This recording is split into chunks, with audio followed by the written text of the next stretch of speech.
哪一句？台湾谚语。形容互相在不伤和气下互先短处，反而促使双方自我检讨，是一种求进步的方法。台湾谚语。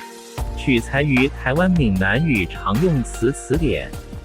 欢迎乡亲们转发到自己的聊天组群，协助推广咱们的母语。多谢，感恩。台湾谚语。互相闹开求进步。形容互相在不伤和气下互先短处，反而促使双方自我检讨，是一种求进步的方法。